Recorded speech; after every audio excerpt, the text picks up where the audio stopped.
Hello! Today on Texas Cooking Today, we are going to be talking about active ingredients and how to use them. So if you want to know how to use baking powder, baking soda, yeasts, and all that other kinds of stuff and how to make them work right, watch this short video. It's going to give you a good explanation of what you need to know.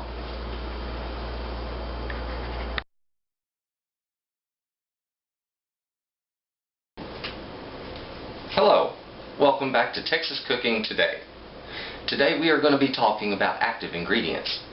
Now, active ingredients, they help our bread to rise.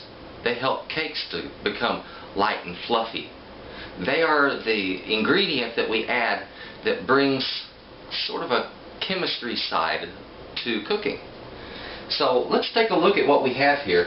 We're going to start with our first active ingredient. That would be baking soda, and when this is combined, this is a base. First of all, it's an alkali, and if it's combined with something that's acidic, it creates a reaction, and that reaction is sometimes very strong. In this case, it is simply to create carbon dioxide. Now, I have here some acid. This is some lime juice. I've placed just a little bit of lime juice into this, and we're going to show you how this reaction works. I'm going to take a simple 1/4 teaspoon of baking soda. There we go. Now, I have here about a tablespoon of lime juice. Let's put this in here, and we get an instant reaction on this. Take a look at that. You see how that's foaming up? There we are. And there's our reaction. We mix that together real good. Look at that, just a little mixing action, and it gets real foamy and fluffy. Okay, and that's what's happening inside of our cake. That's what's happening inside of anything that you put one of these active ingredients into.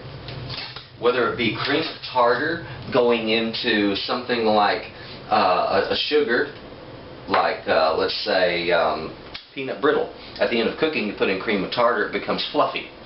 Okay, and it gives it a real crisp, crunchy texture.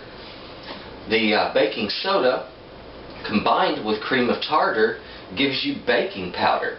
Okay? Sometimes you will see one or both of these things used in a cake recipe.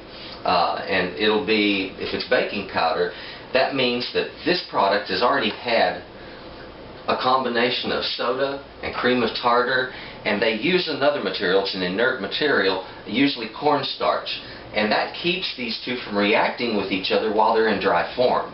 You don't want that happening. So they the starch stabilizes the two active ingredients on this. So we have our basis of what happens with baking soda and cream of tartar. Now, there's a different kind of baking powder, and this is what this is. It's double-acting baking powder. What does that mean?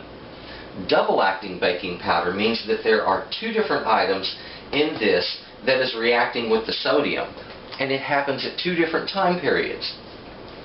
Those two items that are happening is the first reaction when you begin mixing it, like you saw right here.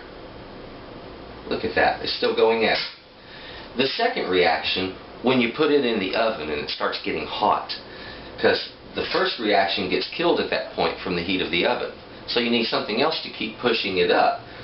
Double-acting baking powder keeps acting once it's in the oven because there is a second salt in there which is better suited at high temperatures to react with the soda.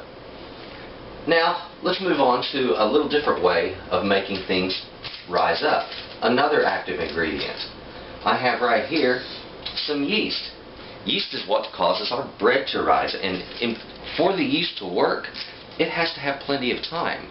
That's the reason yeast won't work in a cake so well, because yeast has to have a rising time. Like you take 30 to 45 minutes to rise your bread, you punch it down, and then you rise it again, and of course that builds texture in the bread. But the thing of it is the yeast is eating sugar. That's what it reacts with. And this is actually an enzyme, okay? It's a type of fungus, and when it eats sugar, and it will convert those sugars to carbon dioxide.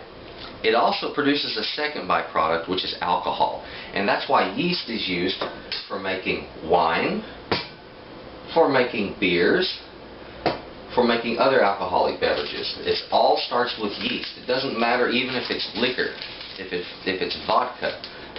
To make vodka, they have to distill something that's already got alcohol in it, and that alcohol was produced with yeast. Here's a type of yeast for beer. Here's one for making champagne. This back here, of course, is a bread yeast.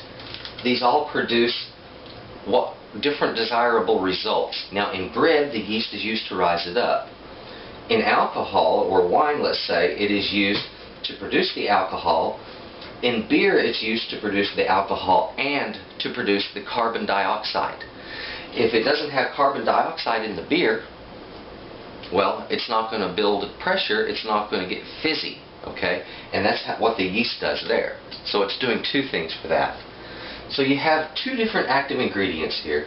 Both of them provide wonderful results in the kitchen, and there is a lot to learn about them. So this is, even though it's a very simple thing, just a couple of ingredients, the field of understanding on this is very broad.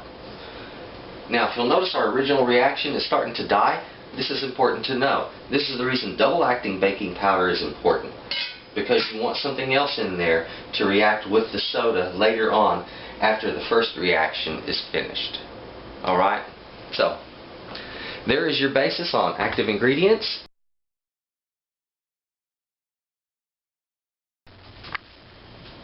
Thank you for watching Texas Cooking Today, the show where you can get great recipes and the best techniques are taught. Please subscribe to Texas Cooking Today, where you will always find something hot and ready to eat.